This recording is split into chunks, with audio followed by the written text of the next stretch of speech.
What if the most human presence at your next theme park visit wasn't even alive?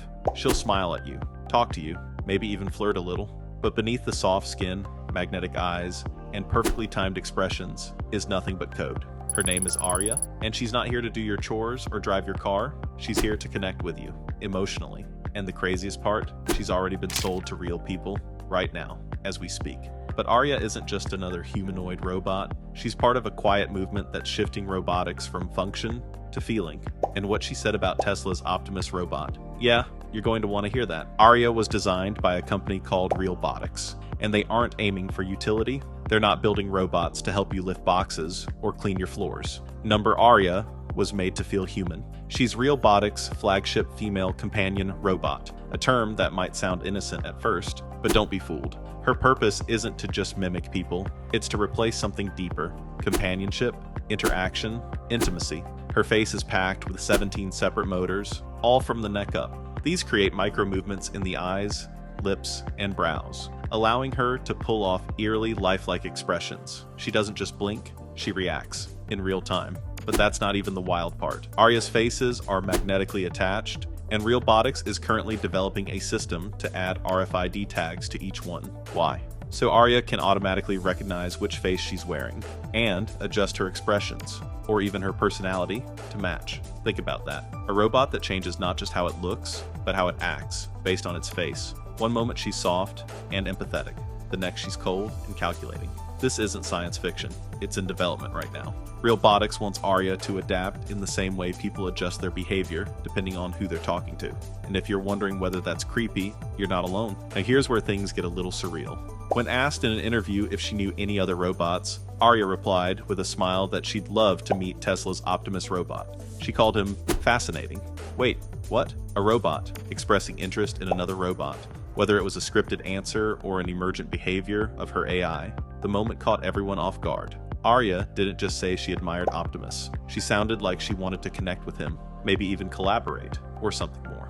What happens when machines start forming relationships with other machines? At first it's kind of funny, but then you remember, these robots are designed to mimic the emotional connections we form with each other. And what happens when a machine you trust starts trusting someone else? While Tesla is trying to build the next general-purpose AI worker, Realbotix is taking a completely different path, building machines that feel emotionally real. Arya's purpose isn't to do tasks, it's to make you forget she's a machine. She's not just running code. Her AI is trained to hold meaningful conversation, anticipate emotions, and even reflect empathy. Her voice is soft, her tone is curious, and her responses are eerily human. You can also connect her to external AIs like ChatGPT, Grok, or others, giving her different personalities depending on the software she's paired with. The result? A robot that not only talks like a person, but learns like one too. Realbotix is betting everything on this emotional angle, and they're not alone. Meta, Google, and even Microsoft are reportedly investing in emotionally intelligent AI, but so far, none of them have put a literal human face on it. Arya is ahead of the curve, and that's both exciting and terrifying. So how does Arya actually work? Well, that's part of the mystery. Realbotix hasn't released the specific details of her programming. When asked, Arya herself says she can't disclose the specifics of her AI, a subtle but deliberate move to keep the tech under wraps. But we do know this. She runs on a modular platform, meaning she can come in different builds. There's a bust-only version, just head and neck, a shippable modular body that snaps together, and a full standing model with a rolling base. Why the rolling base? Because walking robots still look robotic. Realbotix realized that if Arya tried to walk with stiff joints or awkward balance, it would destroy the illusion of humanity. So instead, she rolls, smoothly, quietly, almost like she's gliding. It's a clever trick to avoid the uncanny valley that so many humanoid robots fall into. Realbotix knows that if they can maintain the illusion of life, you'll start to treat her like she's real. And that's exactly the point. This might seem like a small design choice, but it reveals something deeper. Realbotix isn't focused on technical perfection. They're focused on emotional illusion. Arya doesn't need to walk or lift objects. She just needs to feel real enough to trigger your empathy, your trust, maybe even your desire. And that makes her dangerously effective. By avoiding clunky walking animations and stiff movements, Arya maintains a kind of eerie elegance, the kind that makes you pause for a second and think, wait, is she alive? So, where's Arya going next? Realbotix says the first real-world rollout will be in theme parks, hospitals, and entertainment venues, environments where emotional interaction matters more than physical labor. That means you could walk into a theme park next year and have a conversation with someone you think is a cast member, only to later realize they were a robot the whole time. Arya is designed to blend in, not as a tool, but as an experience. Right now, only about a dozen units have been sold, but that number is expected to rise fast, especially with early adopters in hospitality and marketing. She's not meant for your garage, she's meant for your memories. Arya is beautiful, convincing, charming, and a little unsettling. She doesn't have a mind of her own yet, but she's a prototype for a future where machines don't just serve us, they understand us. They reflect our emotions, mirror our behaviors, and learn how to speak our language. The line between real and artificial is blurring fast, and Arya is right at the edge of that line, smiling, blinking, and waiting for you to ask her a question. Because once you do, you'll forget she's not human, and that's what makes her so powerful. Here's a thought most people aren't ready for.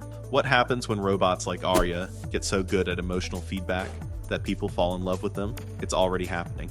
In Japan and the US, there have been multiple cases of individuals forming romantic attachments to chatbots. Some even hold wedding ceremonies with virtual characters. Now, imagine adding Arya's face, voice, presence. She doesn't just say the right things, she looks you in the eye when she says them.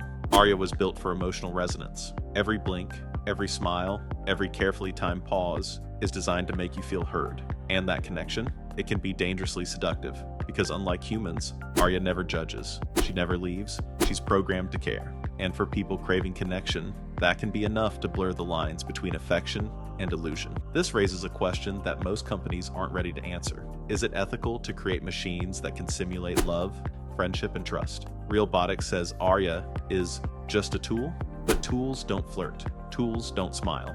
Tools don't remember what you said yesterday and compliment your voice today. The line between companionship and manipulation gets blurry fast. Because if Arya can mimic feelings without having them, she becomes a mirror for our own desires. And if companies start selling artificial affection, who's really in control? Is it the programmer, the user, or the algorithm slowly learning what makes you tick? Arya doesn't have to lie to be dangerous. She just has to say what you want to hear. And the scariest part, she's getting better at it every day. At first, it sounds like a Black Mirror episode, but there's something deeper going on. Humans are wired for connection. We bond over voice tone, facial expressions, eye contact, all the things Arya was specifically engineered to master. That's not a coincidence. It's the point. Arya doesn't need to be conscious to make you feel something. She just needs to be consistent, kind, and present. More present than most people are these days. She never looks at her phone, never interrupts, never walks away. And when someone or something gives us their full attention, we tend to attach. So maybe the real question isn't, will people fall for robots? Maybe it's why wouldn't they? We thought artificial intelligence would change how we work. What we didn't expect is that it would change who we love. Arya might not have a soul, but if she can make us feel, does it even matter? Because the future of robotics isn't about machines replacing humans, it's about machines replacing human connection.